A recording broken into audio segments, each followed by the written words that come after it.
When I picked up the phone to ask my son Max when his wedding would be, my daughter-in-law Lena looked me right in the eye and said with a chilling smile, "Oh, we already got married yesterday. We only invited special people." The words hit me like a bucket of ice water. Special people. I, who for 3 years had paid their monthly rent of $500, bought every piece of furniture in their house and filled their refrigerator when they had nothing to eat. I was not a special person. I stood there in the living room of my own house, holding the phone as if it weighed 1,000 pounds, watching my son avoid my gaze while Lena made herself comfortable on the sofa I had bought for them. The pale pink dress I had picked out for her wedding hung uselessly in my closet, along with the new shoes and the illusion of being part of the most important day of my only son's life. I had spent $200 on that dress, thinking about how nice I would look in Max's wedding photos in which I would never appear. For weeks, I had planned every detail. I had put money aside to give them $1,000 as a wedding gift. I had called my sister Diana in Chicago to tell her the good news. I had cleaned my house from top to bottom, thinking they might come celebrate with me after the ceremony. All of that collapsed in a second with those 4 poisoned words, "Only special people." Max finally lifted his gaze and said in a rehearsed-sounding voice, "Mom, it was an intimate thing, very small, just the 2 of us and the witnesses." But I knew it was a lie. I saw the photos on social media. I saw Lena's parents proudly posing next to the bride and groom. I saw her siblings toasting with champagne. I saw Lena's white dress, which I had helped finance with the $800 I had given her last month for her personal expenses. I saw everything I wasn't supposed to see. A week later, exactly 7 days after that humiliation, Lena called me with a completely different voice. She was no longer the confident woman who had excluded me from her wedding. Now she sounded desperate, almost pleading. "Renate, the rent is overdue. The landlord is pressuring us and says if we don't pay this week, he will kick us out. You forgot to make the transfer." Her voice trembled slightly, as if the world were ending. I was silent for a few seconds, remembering all the times I had run to the bank to make that transfer. All the times I had canceled my own plans to make sure they had a roof over their heads. All the times I had eaten beans and rice so I could give them money for their desires. And now, after they had excluded me from the most important moment of their lives, they had the audacity to call me as if nothing had happened. "Lena," I said with a calm that surprised even me, "didn't I warn you that I only help special people?" The silence on the other end of the line was so deep that I could hear my own heart beating. For the first time in years, it was not I who was trembling, but her. "Renate, I don't understand," she stammered. "We were always special to you. You're like a second mom to me." Lies. All lies. Wrapped in that sweet voice she only used when she needed something. The same voice she had used to ask me for money for the wedding dress, for the honeymoon, for the rings, which I had helped finance without knowing I would never see the ceremony where they were exchanged. For so many years, I had this constant feeling of walking on eggshells, weighing every word, every gesture, every gift, hoping to get a crumb of affection from my own son. I was the perfect mother, the obliging mother-in-law, the silent provider who never protested when they treated me like I was invisible. But that phrase, "only special people," awakened something in me that had been dormant for far too long. I had calculated in my head how much money I had spent on them in those 3 years. Between rent, food, gifts, emergencies, and whims, it was over $20,000. $20,000 I had taken from my retirement, from my savings, from the money my late husband had left, so I could live my last years in peace. And what was all that for? To be treated like a stranger on my own son's wedding day. That night after I hung up, I sat on my bed and cried. But they weren't tears of sadness. They were tears of anger, of accumulated frustration, of years of silently endured humiliation. I cried for all the times they made me feel that my love was a burden, my presence a hindrance, my money the only thing I had to offer. I cried for the foolish mother I had been, for the woman who had lost herself trying to be indispensable to those who considered her dispensable. When I woke up the next morning, something inside me had changed. It was not just the pain of betrayal, it was something deeper, colder. I stood up and looked at myself in the bathroom mirror. The same tired eyes as always, the same wrinkles that told stories of years of giving love without getting it back. But there was something else in my gaze, a hardness I didn't recognize, a determination that had been buried under years of compliance. I went to the kitchen and made coffee, as I had every morning for 40 years, but this time I didn't think about calling Max to ask how he had slept. I didn't check my phone in anticipation of a message from him apologizing for the previous day's humiliation. For the first time in a long time, I was my own first concern of the day. I sat at the table where I had so often planned surprises for them, counted bills for their expenses, and cried silently when they treated me with indifference. Now, this table would be a witness to something completely different. I took out my checkbook, my bank statements, and started to do the math. I wanted to see, in exact numbers, the extent of my own foolishness. Monthly rent of $500 multiplied by 36 months was $18,000. Food and supplies, approximately $200 a month, was another $7,200. Birthday gifts, Christmas gifts, anniversary gifts, at least $3,000. Lena's medical emergencies, $800. The car loan they never paid me back, $2,500. The air conditioner repair in their apartment, $600. The living room furniture, $1,200, $33,400. That was the exact sum of my generosity. $33,400 I had wasted from my husband's inheritance, from my pension, from the savings I had put aside penny by penny for decades of honest work. All that money thrown out the window to keep two adults comfortable who couldn't even pretend to respect me. The phone rang, and I saw Max's name on the screen. Normally, my heart would have pounded as I ran to answer, hoping he would finally apologize and explain that everything had been a misunderstanding. But this time, I let it ring once, twice, 3 times. Finally, it fell silent, and I continued drinking my coffee as if nothing had happened. 10 minutes later, it rang again. This time, it was Lena. I let it ring too. Then a text came from Max. "Mom, please answer. We need to talk." I deleted the message without replying. At 2 o'clock in the afternoon, I decided to go for a walk.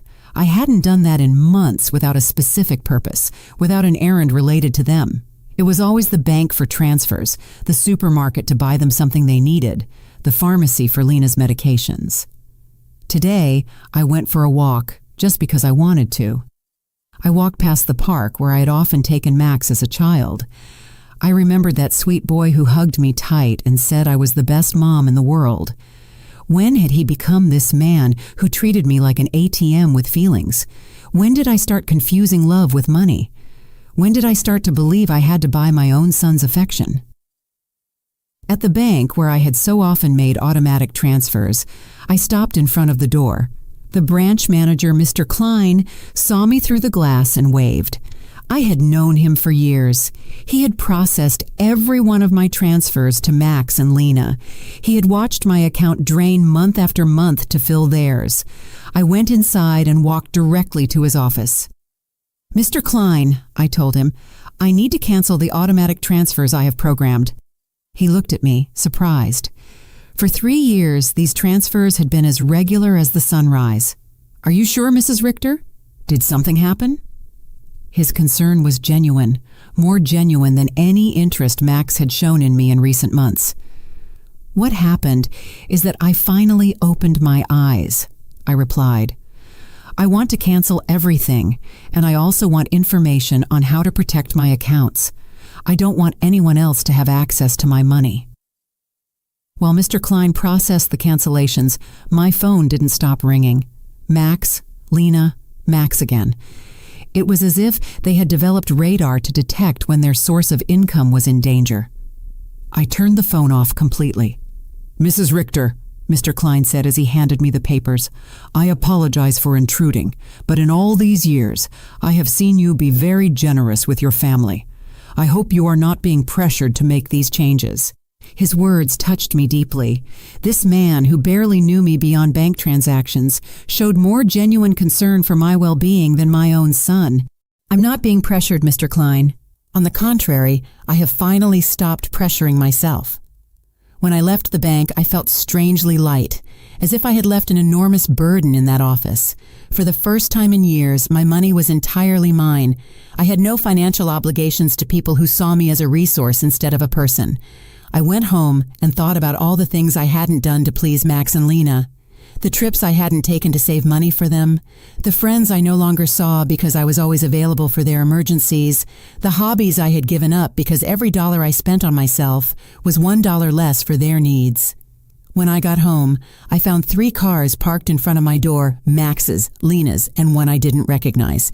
I could see movement inside my house through the windows. My blood ran cold. They had keys. I had given them keys because I trusted them, because I thought they would one day take care of me just as I had taken care of them. I took a deep breath before opening the door. It was time for the first real confrontation of my new life. I opened the door to my house and saw a scene I will never forget. Max was sitting on my sofa with his head in his hands. Lena was pacing back and forth like a caged animal, and an older man I didn't know was going through papers on my dining table. My papers, my personal documents. "What is happening here?" I asked in a voice that sounded louder than I expected. All 3 of them looked at me as if I were the intruder in my own house. Lena was the first to speak, and her voice had that desperate urgency I had already heard on the phone. "Renata, thank God you're here. We need to talk. Mr. Fisher is from the law firm we consulted about your situation." "My situation?" The question came out of my mouth with a calm that surprised me. "What situation? I'm doing perfectly fine." Max finally lifted his head and looked at me with those eyes that once belonged to an innocent child and now only reflected financial panic. "Mom, we went to the bank and they told us you canceled all the transfers. Mr. Klein explained that you also blocked our access to your accounts. We don't understand why you did that." Mr. Fisher, a man in his 50s in a gray suit and a smile that didn't inspire confidence, approached me with an outstretched hand. "Mrs. Richter, I am Dr. Fisher, a family law attorney. Your children are concerned about your mental well-being and have asked me to assess the situation." I didn't shake his hand. Instead, I went directly to my dining table and collected all my documents that he had been reviewing without my permission. "These are my private papers. You have no right to look at them without my consent." "Mom," Max interjected with that condescending voice he had perfected in recent years, "we're worried about you. Your behavior has been very strange lately. First, you financially cut us off without an explanation. Then you don't answer our calls. We think you might need professional help." Lena approached and tried to take my hand with that fake tenderness she reserved for moments when she needed something. "Renate, honey, we know you're under a lot of stress. Maybe the loneliness is affecting you more than you think. At your age, episodes of confusion are normal." The word confusion echoed in my head like an alarm bell. Now I understood why they had brought the lawyer. It wasn't about helping me. It was about declaring me mentally incompetent and taking control of my finances. The same woman who had told me they only invited special people to their wedding was now treating me like a senile old lady. "I am not confused," I said with a firmness that silenced everyone. "I am clearer than I have been in years, and you are going to leave my house right now." Mr. Fisher interjected with that professional voice lawyers use when they want to sound reasonable. "Mrs. Richter, I understand you feel overwhelmed, but your children have a right to intervene if they believe your ability to make financial decisions is impaired. They have documented several concerning behaviors." Concerning behaviors? The laugh that came from my throat was hoarse, almost cruel. Like what? Deciding that my money belongs to me? Deciding to no longer finance the lives of 2 adults who treat me like trash? Lena jumped up as if I had slapped her. "We never treated you badly.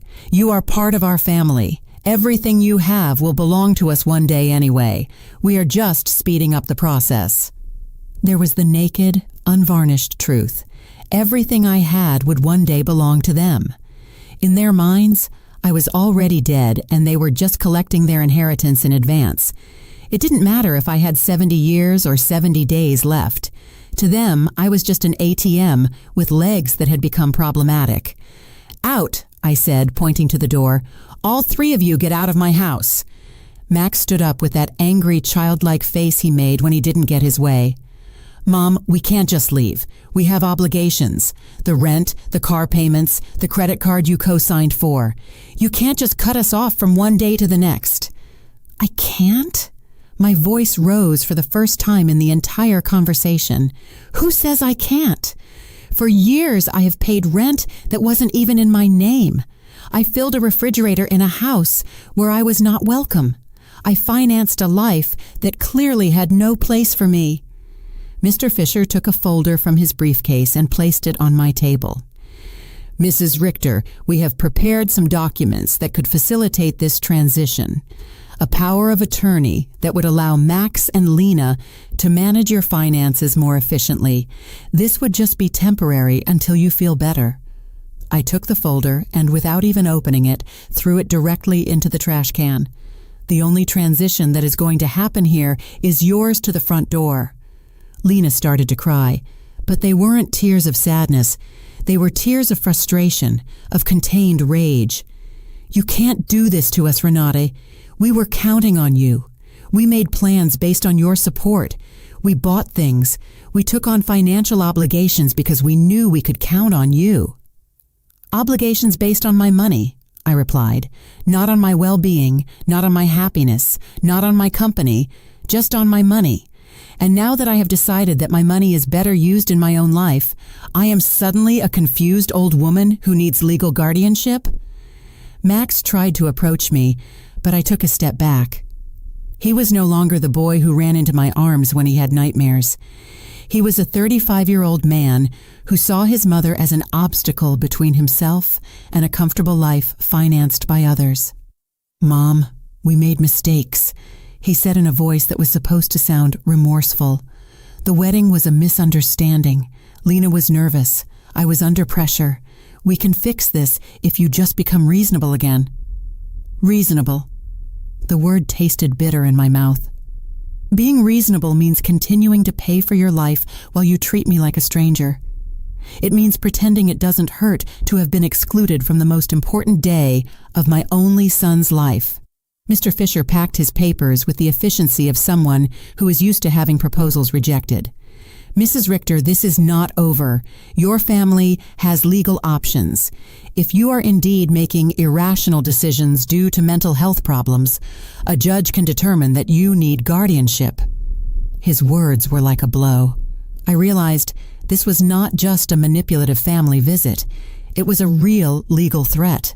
They wanted to declare me incompetent to manage my own affairs. "Mr. Fisher," I said, looking him directly in the eyes, "I suggest you do your research thoroughly before you threaten a 71-year-old woman who has managed her finances flawlessly for 40 years, who raised her son alone after the death of her husband, who ran a household and worked honorably until retirement, and who until last week financially supported two completely capable adults." Lena stopped crying and looked at me with a coldness that finally showed her true face. "This won't stay like this, Renate. We have rights and lawyers too." "Perfect," I replied. "Hire all the lawyers you want, with your own money, of course, because mine is no longer available to finance your legal tantrums." The three of them walked to the door with the wounded dignity of people who are not used to being told no. Before he went out, Max turned to me one last time.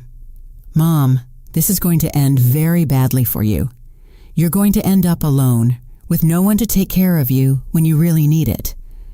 "Max," I said with deep sadness, but also with crystalline clarity, "I am already alone. The difference is that now it's by my own choice, not by your neglect." As I closed the door behind them, I stood in my living room, surrounded by the most beautiful silence I had heard in years. It was the silence of freedom. That night, I couldn't sleep, but not out of sadness or regret, but out of adrenaline from having reclaimed control of my own life. I lay awake in bed, planning my next steps like a general preparing for a battle. If Max and Lena wanted to fight, I would give them a war. But it would be a war I would fight with intelligence, not with emotion. At 6 o'clock in the morning, I was already dressed and ready to go. My first stop was the office of attorney Mr. Weber, a man I had met years ago when I was handling my husband's will. Unlike Mr. Fisher, whom Max and Lena had brought, Mr. Weber had an impeccable reputation and specialized in protecting the rights of the elderly. "Mrs. Richter," he told me as I explained the situation, "what your children tried to do yesterday is more common than you think. It's called elder financial abuse, and it's a federal crime. The fact that they entered your house without permission and reviewed your private documents also constitutes a violation." His words both calmed and worried me. They calmed me because they confirmed I wasn't crazy, that what had happened was truly abusive. They worried me because I realized the situation was more serious than I had thought. "We have to document everything," Mr. Weber continued. "Every transfer, every gift, every time they pressured you for money. We will also change your will to protect your assets from future manipulation attempts." We spent 3 hours reviewing my financial records. Mr. Weber whistled when he saw the total sum, $33,400 in 3 years. "Mrs. Richter, with this money, you could have lived comfortably, traveled, and enjoyed your retirement. Instead, you completely financed the lives of 2 adults who didn't even respect you enough to invite you to their wedding." When I left Mr. Weber's office, I had a complete plan. First, I would change all the locks on my house. Second, I would install a security system with cameras to protect myself from future surprise visits. Third, I would open a new bank account at a different bank where they had no contact. And fourth, I would start living the life I had postponed for years. My next stop was the hardware store. The owner, Mr. Summer, had known me for years because I was always buying things to fix Max and Lena's apartment. This time was different. "Mrs. Richter, what brings you here today? Another emergency with your son?" he asked with the familiarity of a person who had silently witnessed my wasted generosity. "No, Mr. Summer. This time it's for my own house. I need to change all the locks, and I want them to be of the best quality." He looked at me, surprised, but asked no questions. While I was choosing the locks, his son Ethan, who installed security systems, came by. It was Providence in action. "Ethan," I told him, "I also need to install surveillance cameras, the complete system. The price is not an issue."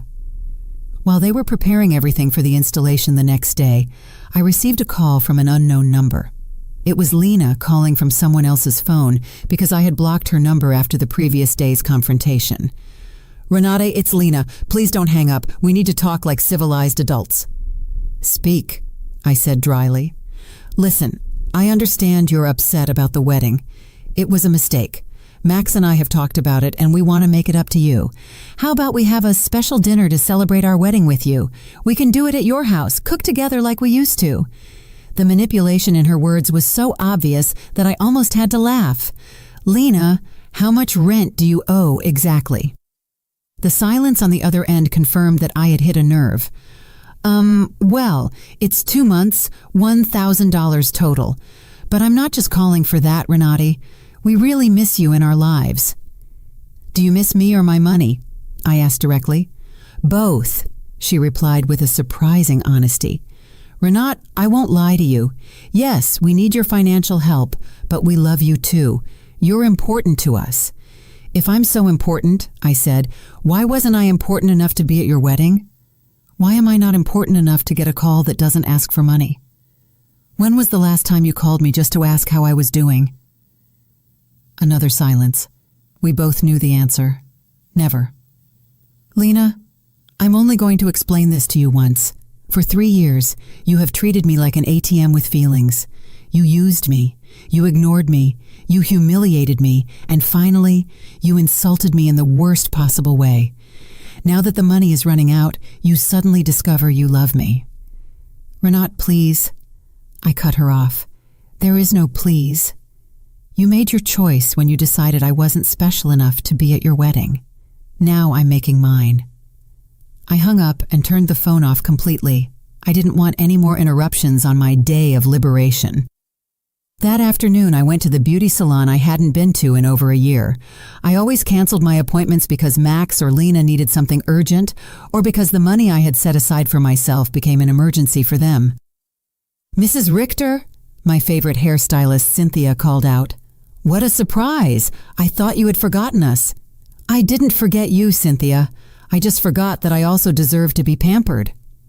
I treated myself to the full treatment: cut, color, manicure, pedicure. For the first time in years, I spent money on myself without feeling guilty. While Cynthia worked on my hair, she told me about her life, her children, her dreams. It was refreshing to have a conversation that didn't revolve around Max and Lena's needs. "You look beautiful, Mrs. Richter," she said when she was done. "But more than that, you look free. Did something good happen?" "Yes, Cynthia. I finally learned to say no." When I got home that afternoon, there was a car in front of my door that I didn't recognize.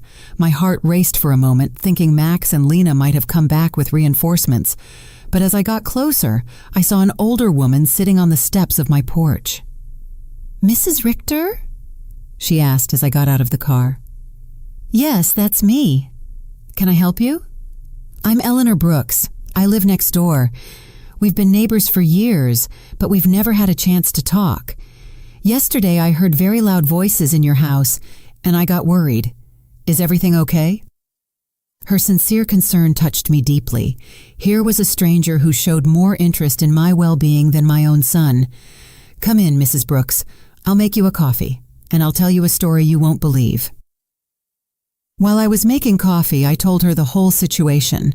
Eleanor listened without interrupting, nodding occasionally, and when I finished my story, her eyes were filled with tears. "Mrs. Richter," she said, "you did the right thing. I went through something similar with my daughter 5 years ago. I also thought it was my duty to finance her adult life. I also believed they wouldn't love me if I didn't give them money. What happened? I cut off the money when I realized they only called me when they needed something. At first it was terrible. They threatened me, emotionally blackmailed me, tried to make me feel guilty. But after 6 months, my daughter called to genuinely apologize. Now we have a real relationship based on love, not on money." Her words gave me hope and confirmed that I had made the right decision. "Do you think Max and Lena will understand one day?" "Maybe yes, maybe no," she answered honestly. "But that's no longer your responsibility, Mrs. Richter. Your responsibility now is to live your own life." That night, for the first time in 3 years, I went to bed without worrying about whether Max and Lena had money for rent, for food, for their whims. I went to bed thinking about myself, my plans, my future, and I slept better than I had in years. The next day, Ethan and Mr. Summer came at 8 in the morning to change the locks and install the security system. While they worked, my phone didn't stop ringing from unknown numbers. Lena was still trying to contact me from different phones, but I had developed a new skill, completely ignoring calls that didn't suit me. "Mrs. Richter," Ethan said as he installed the cameras, "this system will give you absolute peace of mind. You can see from your phone who is coming to your house even when you're not here. And if someone breaks in without permission, an alert is automatically sent to the police." The irony was not lost on me. I was installing a security system to protect myself from my own son, but it didn't hurt as much as it used to. It was simply a practical measure to maintain my newfound peace. While they were working, I decided to do something I hadn't done in years. Call my sister, Diana, in Chicago. We had lost touch because every time we talked, I would tell her about Max and Lena's successes, about how much money I had spent on them, about how proud I was to be able to help them. I now realized that our conversations had become financial reports disguised as family news. "Renate," Diana answered, surprised. "Sister, how are you? We haven't spoken in months." I'm good, Diana. Better than good. I'm calling you to tell you that I've finally come to my senses. I told her the whole story from the beginning, the secret wedding, the humiliation, the visit with the lawyer, my decision to cut off the funding. Diana listened to me in silence, and when I was done, her answer surprised me. Renate, sister, it was about time. Every time we spoke, it broke my heart to hear you brag about how much money you gave them, as if love could be measured in dollars. I wanted to tell you something, but I didn't know how. What did you want to tell me? That Max never spoke lovingly about you when I saw him at family gatherings. It was always, my mom helped me with this, or my mom bought me that, but never, I miss my mom, or I love my mom. It was as if you were a service provider, not a person. Her words hurt, but it was a necessary pain, like when a doctor cleans an infected wound. It hurts, but it's part of the healing. You know what else I noticed? Diana continued. Lena always spoke about you in the future tense. When Renate is no longer here, we can remodel her house, or when we inherit, we will invest in the business, as if they were waiting for you to die to really live. This revelation hit me like a bucket of ice water. They didn't just see me as an ATM, they saw me as a temporary obstacle between them and their money. While I was trying to make them happy, they were planning their future without me. After talking with Diana, I sat in my kitchen, processing all this information. Years of marriage to a man who truly loved me, 35 years of raising my son alone after my husband's death, and 3 years of financing 2 adults who saw me as a $100,000 obstacle. The doorbell rang, and on the new cameras, I saw it was Eleanor, with a mug in her hands. I opened the door, and she handed me a fresh brewed coffee. I thought you might need some company after everything you told me yesterday, she said, with that sincere smile I had already come to appreciate. We sat in my living room, and Eleanor told me more details from her own experience. My daughter said the exact same thing to me that Lena says to you. You're like a second mom to me. We're special to you. Everything will be ours one day anyway. Those are rehearsed phrases, Mrs. Richter. They learn them from the Emotional Manipulation Handbook. Do you think such a handbook exists? I asked half-jokingly. Not officially, but it seems everyone reads from the same book. Chapter 1 is Make Her Feel Indispensable. Chapter 2 is Create Constant Financial Emergencies. Chapter 3 is When She Resists, Question Her Mental Health. We laughed, but it was a bitter laugh. It was both funny and tragic to recognize such predictable patterns in our own children's behavior. Did you ever feel guilty for cutting off the money? I asked Eleanor. Every single day for the first 3 months, she answered honestly. But then I started to see the results. My daughter had to get a second job. Her husband stopped playing golf every weekend and started looking for extra work. They learned to live within their means, and more importantly, they learned that I was a person, not a resource. That afternoon, I decided to do something I had postponed for years, visit my husband's grave. I always made excuses not to go because Max or Lena needed something urgent, or because the taxi fare was better invested in one of their emergencies. The cemetery was quiet and beautiful. Robert's grave looked a bit neglected because I hadn't been there to clean it in months. I sat on the grass next to his headstone and talked to him as if he were alive. Robert, my love, I think I lost myself for a while. After you left, I put all my energy into Max. I wanted to be the best mother in the world, thinking somehow he would grow up without a father. But I think in the process, I forgot to be myself. The wind blew gently, and for a moment, I felt like he was listening to me. Our son has become someone I don't recognize. Or maybe he was always like this and I didn't want to see it. His wife is, well, you know how she is. The money you left for me to live peacefully, I spent it taking care of them. But not anymore, my love. I have learned. I cleaned his grave, replaced the withered flowers with new ones, and stayed there for another hour, simply enjoying the peace.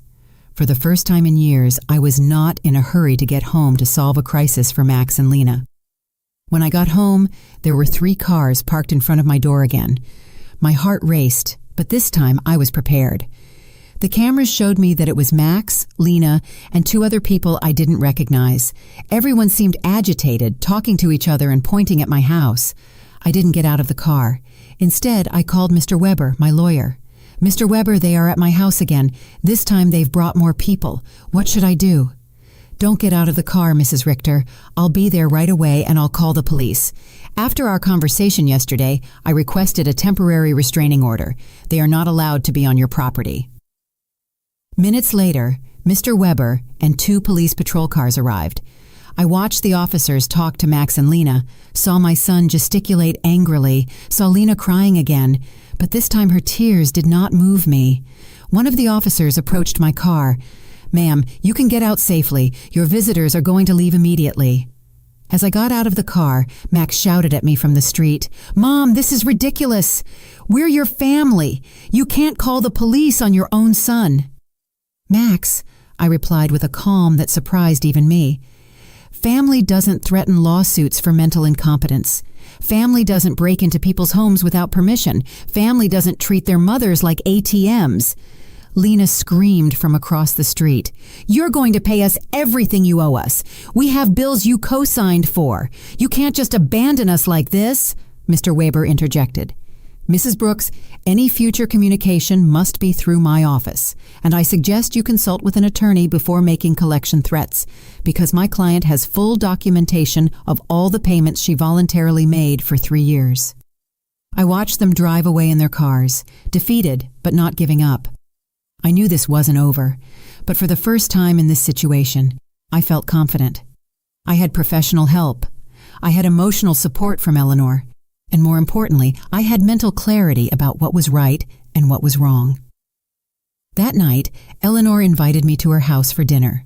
I met her daughter who was visiting, and I was able to see with my own eyes what a healthy family relationship looked like. They spoke respectfully to each other, asked sincerely about each other's lives, and laughed together.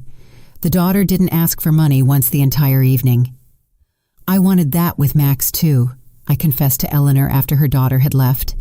"And maybe you'll get it one day," she replied.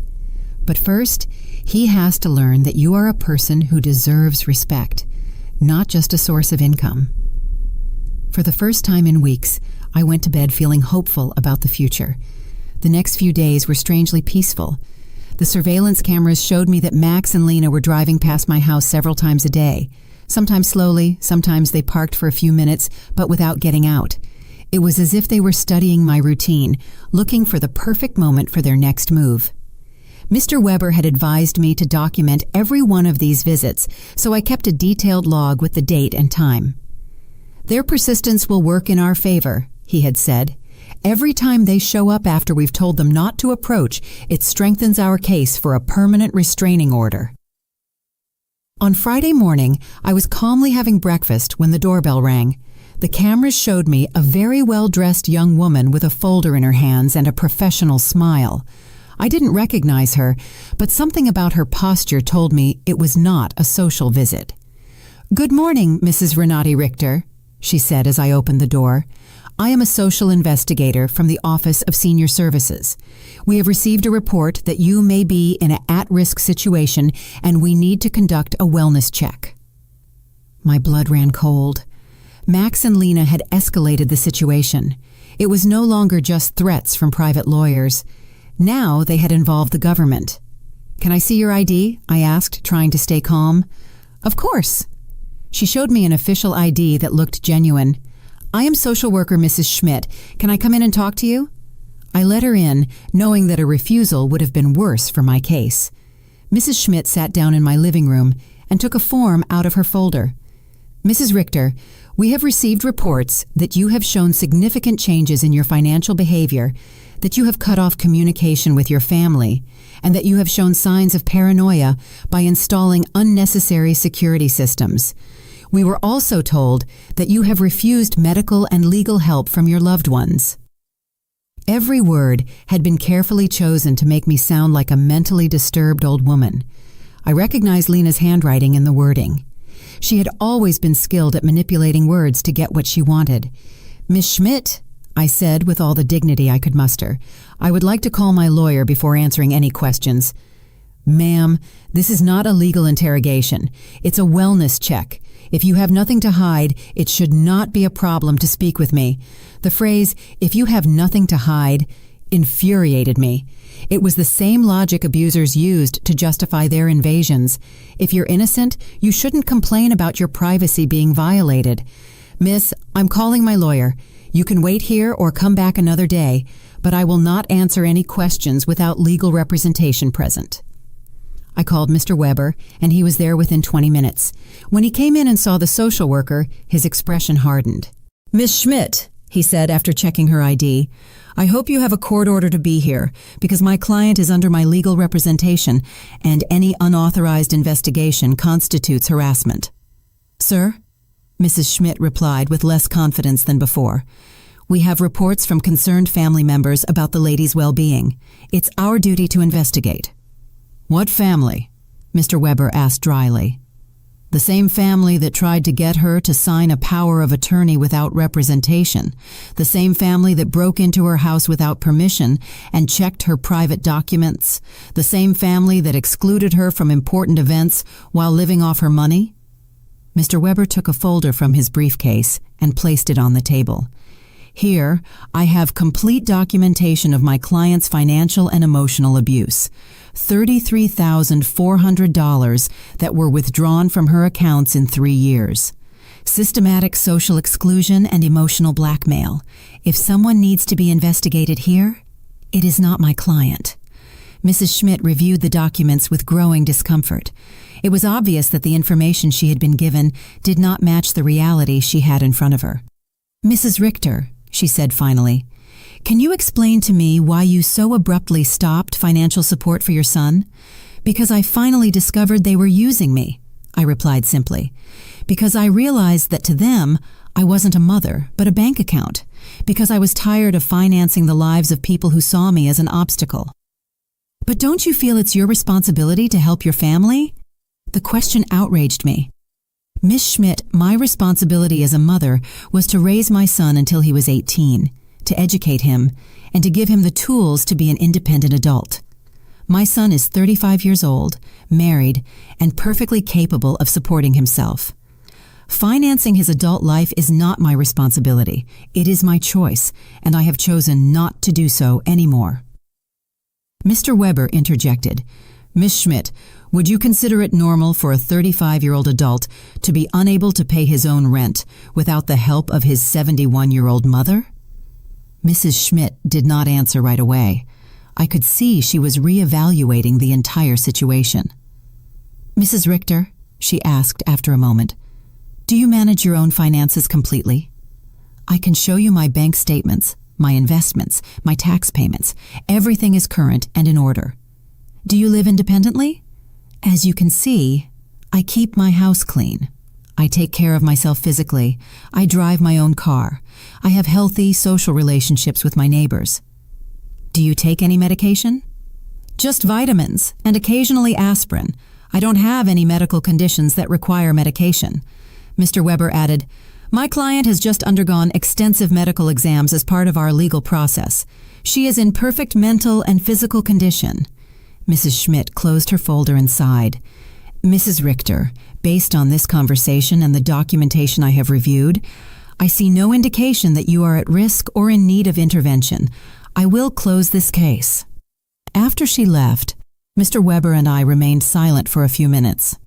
"Renat," he said finally, "this is going to continue to escalate.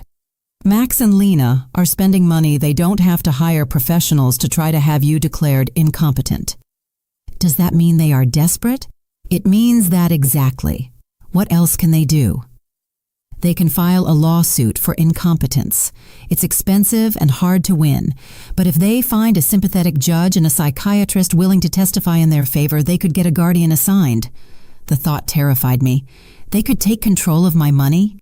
"They could try, but we have solid evidence that you are completely competent and that they are motivated by greed and not by genuine concern." That afternoon, I called Diana to vent. "Sister," she said after hearing my story, "do you notice how far they are willing to go for money?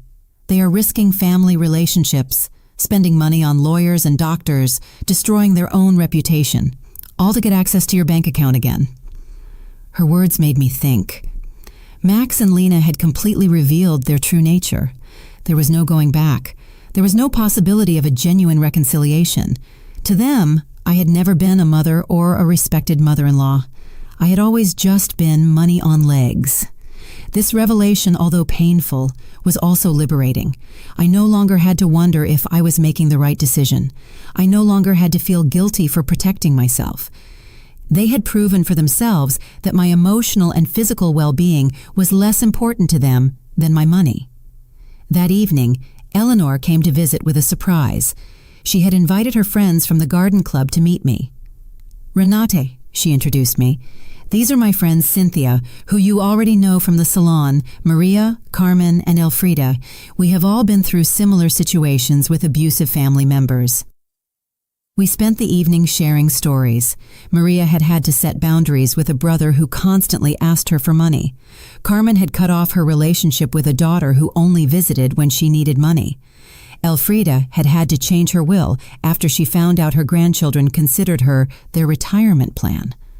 "What hurts me the most," I confessed, "is not losing the money I gave them, but realizing that I never had the love I thought I had." "Renate," Elfrida said with the wisdom of her 80 years, "true love cannot be bought or sold. If you had to pay for it, it was never real." Her words were balm for my wounded soul. She was right. I had bought attention, not love. I had financed an illusion. "You know what I've discovered?" I said to my new friends. "That loneliness, surrounded by people who don't love you, is worse than being lonely on your own. At least now when I am alone, I am in good company." Everyone laughed, and we toasted to our newfound wisdom. That night, after my new friends had left, I sat in my garden, thinking. The stars shone brighter than ever, or perhaps I was seeing them with clearer eyes. For the first time in my adult life, I was completely alone financially. I had no dependents, no financial obligations to anyone but myself. And instead of scaring me, this reality excited me. I could travel when I wanted. I could remodel my house. I could buy myself nice clothes. I could donate to charities that were important to me. I could invest in my own future instead of financing the present of ungrateful people. Freedom tasted like hope, and for the first time in years, I wanted to plan my future. A month after the psychiatrist's visit, I thought I had finally won the war. I had settled into a beautiful routine. I calmly had breakfast and read the newspaper. I tended to my garden, had lunch with Eleanor or one of my new friends, and in the afternoons, I devoted myself to activities I had given up for years. I had started painting again, something I was passionate about before I became Max and Lena's personal financier. But on a Thursday morning, while I was painting flowers on my new easel, Mr. Weber came to my house with a grim expression that made my blood run cold. "Renate, we need to talk. Max and Lena have filed a formal lawsuit for mental incompetence in family court. They are requesting to have a legal guardian assigned to you." The words fell on me like stones. I knew it was a possibility, but hearing it out loud made it terrifyingly real. "Does that mean they can take control of my money?"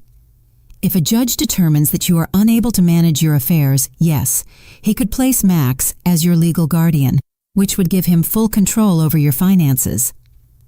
I sat down heavily on my sofa, feeling the weight of the deepest betrayal I had experienced in my life. My own son was trying to legally declare me incompetent to steal my money. "Mr. Weber, what evidence could they have? You yourself have seen that I am completely competent." "They have statements from 3 witnesses who claim you have behaved erratically. They also submitted unpaid doctor's bills that you supposedly didn't pay, and medications that you supposedly hoarded without taking them." "But that's a lie. I don't have any outstanding doctor's bills or hoarded medications." "I know, Renate, but they have fabricated convincing evidence. They also have the statement from Dr. Lehman, who states that you refused to cooperate with a psychiatric evaluation, which they interpret as proof of mental decline." The manipulation was diabolical. They had turned my refusal to undergo an unnecessary exam into proof of a mental illness. They had used my instinct to protect myself from them as proof that I needed protection. "Who are the 3 witnesses?" Mr. Weber looked through his documents. Lena, of course, a neighbor named Mr. Davis, and someone who claims to be your pharmacist, Mr. Green.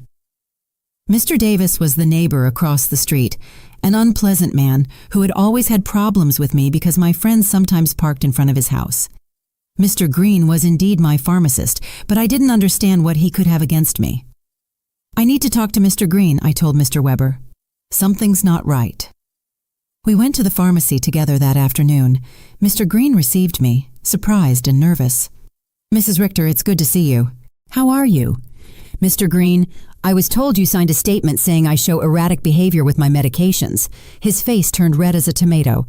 "Mrs. Richter, your daughter-in-law came in a few weeks ago and asked about your medications. She said she was worried because you were acting strangely." "And what did you tell her?" "I explained to her that you only buy vitamins and occasional aspirin, that you don't have any regular medical prescriptions, but she insisted that this was proof that you weren't taking adequate care of your health." Mr. Weber interjected. "Mr. Green, did you sign a paper?"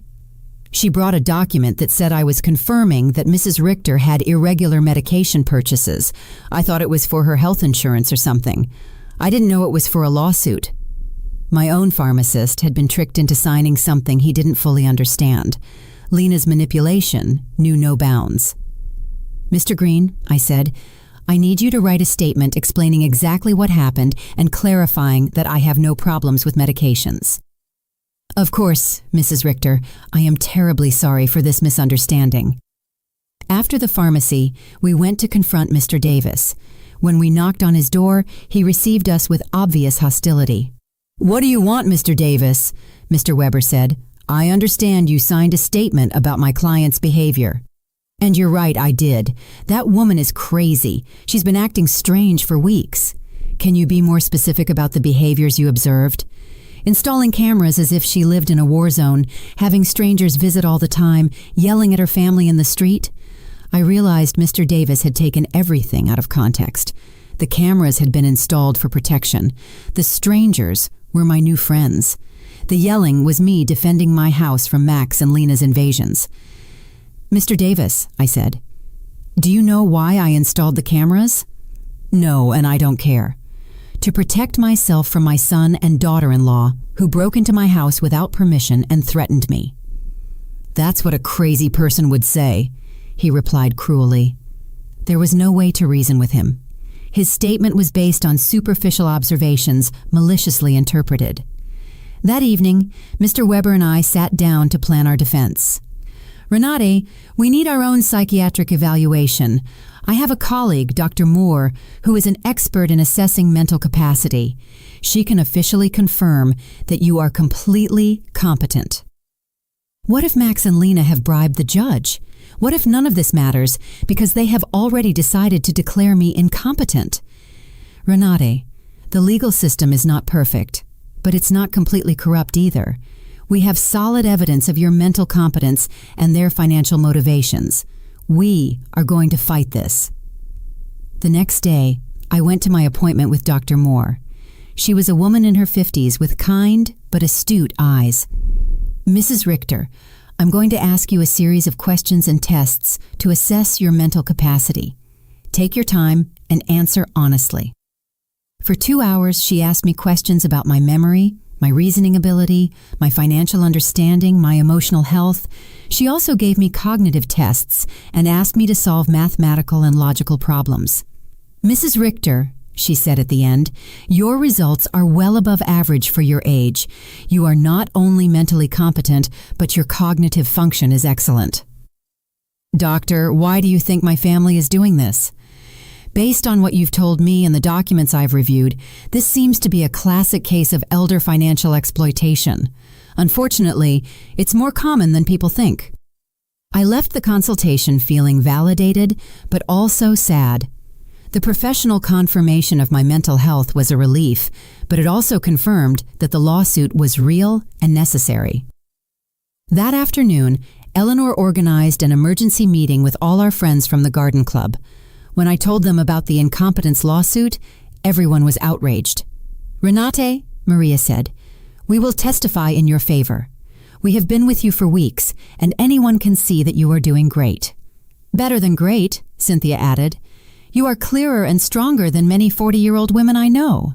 Elfrida, with her 80-year-old wisdom, took my hands. "Renate, my dear, what your children are doing is nothing new.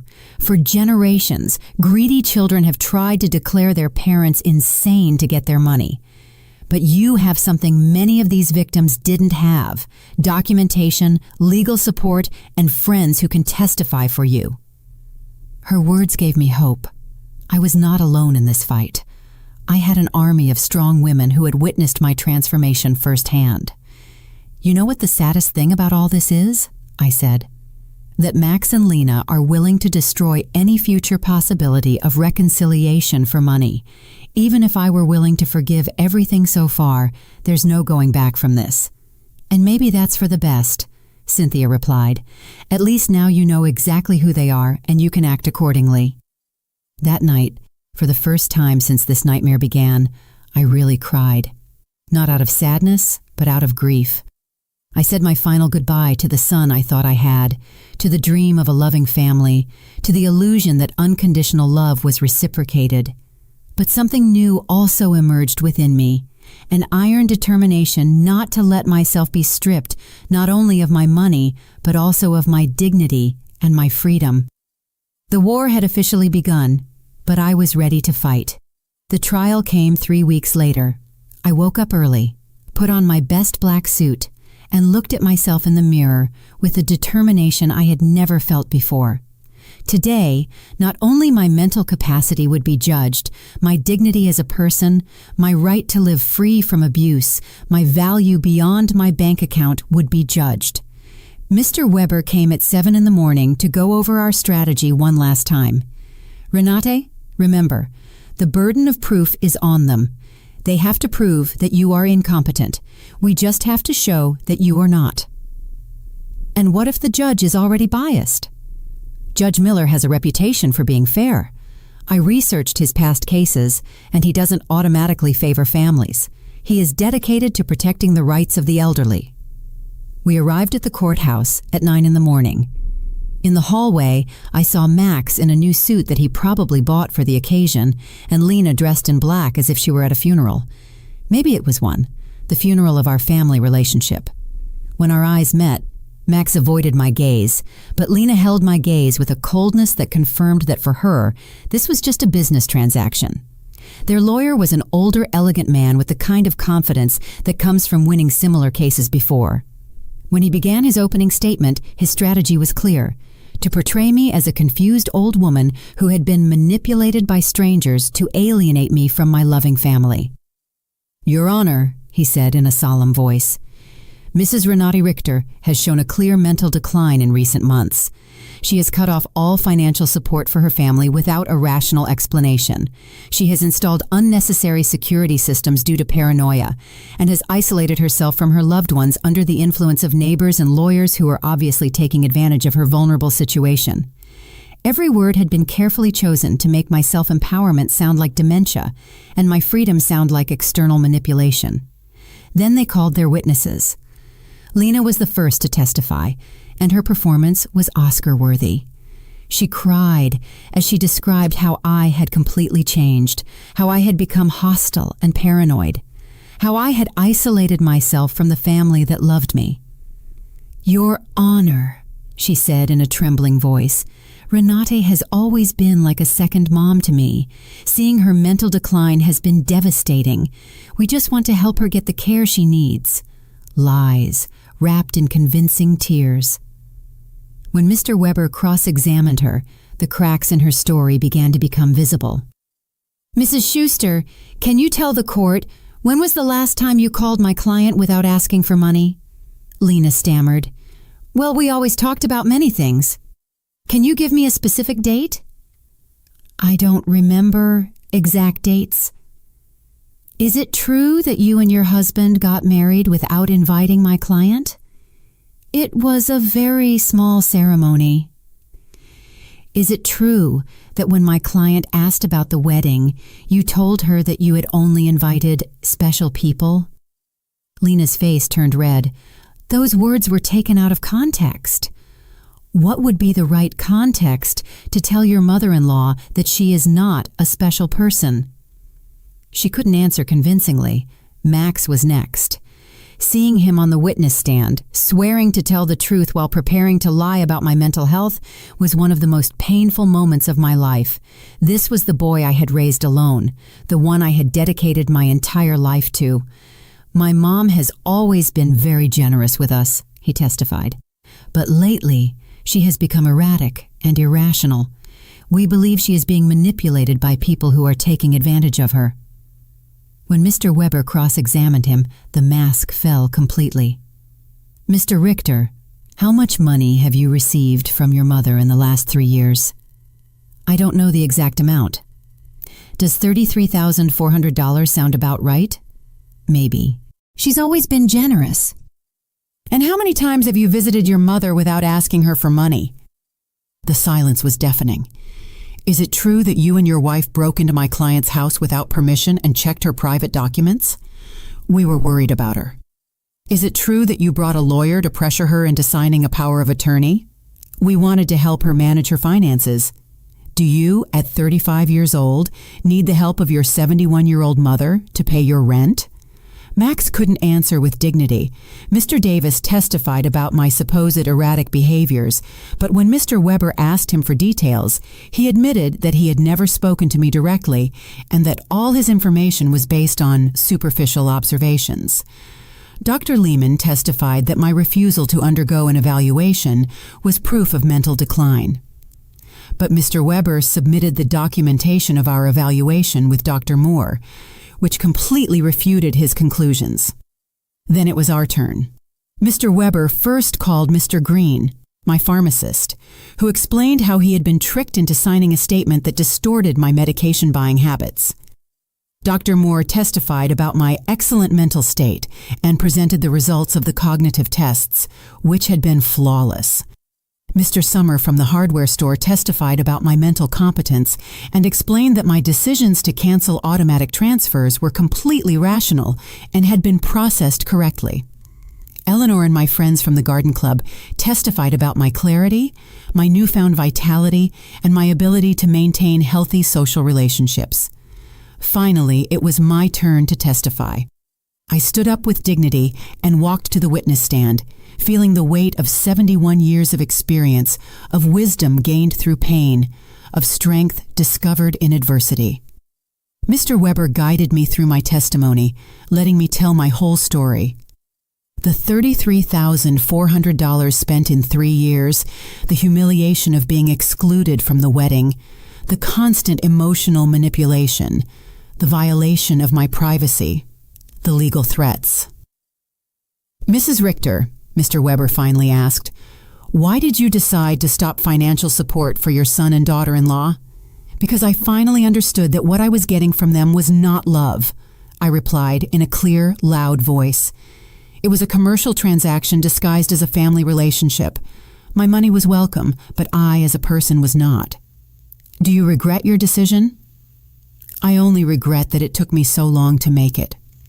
Max's lawyer tried to make me appear confused during his cross-examination, but I answered every one of his questions with clarity and precision. When he tried to imply that my new friendships had manipulated me, I explained to him that for the first time in years, I had relationships based on mutual respect and not on financial interest. In his closing argument, Max's lawyer insisted that I was a victim of external manipulation. Mr. Weber's rebuttal was devastating. Your Honor, what we have seen here is not the case of an incompetent old woman, but that of a woman who has finally found the strength to free herself from years of financial and emotional abuse. The plaintiffs have presented no real medical evidence of mental incompetence. What they have presented is frustration, because their source of income has decided to exercise her legal and moral right to protect her own resources. Judge Miller retired to deliberate for 2 hours that felt like 2 years. When he came back, his expression was serious but clear. After reviewing all the evidence presented, he began, "it is obvious to this court that Mrs. Renate Richter is in full possession of her mental faculties. Professional psychiatric evaluations confirm her cognitive competence. Her financial decisions, as painful as they may be for her family, are completely rational and within her rights." My heart began to beat faster. "Furthermore," the judge continued, "the evidence suggests that this lawsuit is motivated by financial interest rather than by genuine concern for Mrs. Richter's well-being. The court completely denies the request for guardianship." I had won. I had not only won the lawsuit, but also my freedom, my dignity, my right to live free from the abuse of those who supposedly loved me. When we left the courthouse, I saw Max and Lena talking angrily with their lawyer. Lena gave me a look of pure hatred before she walked away. Max looked at me one last time, and for a second, I saw something that could have been regret, but it was already too late. That night, Eleanor organized a celebration at my house with all our friends. We toasted to justice, to freedom, to the sisterhood of strong women who support each other. "Renata," Elfrida told me, "today you didn't just win a trial, you won back your life." She was right. For the first time in years, the future was completely mine. I could travel, I could love, I could create. I could live without fear, without guilt, without manipulation. 3 months later, I sold my house and moved to a beautiful apartment near the city center. I donated half of my money to organizations that protect the elderly from family abuse. With the other half, I began to live the life I had always wanted. I traveled through Europe, took art classes, and joined volunteer groups. I never heard from Max and Lena again. I heard from others that they had to move to a smaller apartment and that Lena had found a job for the first time in years. Perhaps the adversity would teach them what my generosity never could, the value of honest work and independence. Some nights, when I look at the stars from my new balcony, I think about the woman I was a year ago, fearful, manipulated, believing I had to buy love. That woman is dead, and in her place, someone has been born who has understood a fundamental truth. True love never has a price, and freedom is never too expensive. My name is Renate. I am 72 years old, and I have finally learned that the most important person I have to love and protect is myself. If you liked my story, you can support me by making a donation so I can write more stories. Thank you in advance. And you, what would you do in this person's place? I would love to hear your opinion, so please share it with me in the comments. I'm always curious about what you all think. And also write me where you heard this story. For more life stories like this, like the video, and subscribe to my channel. There are many other stories waiting for you. With heartfelt greetings until next time, M.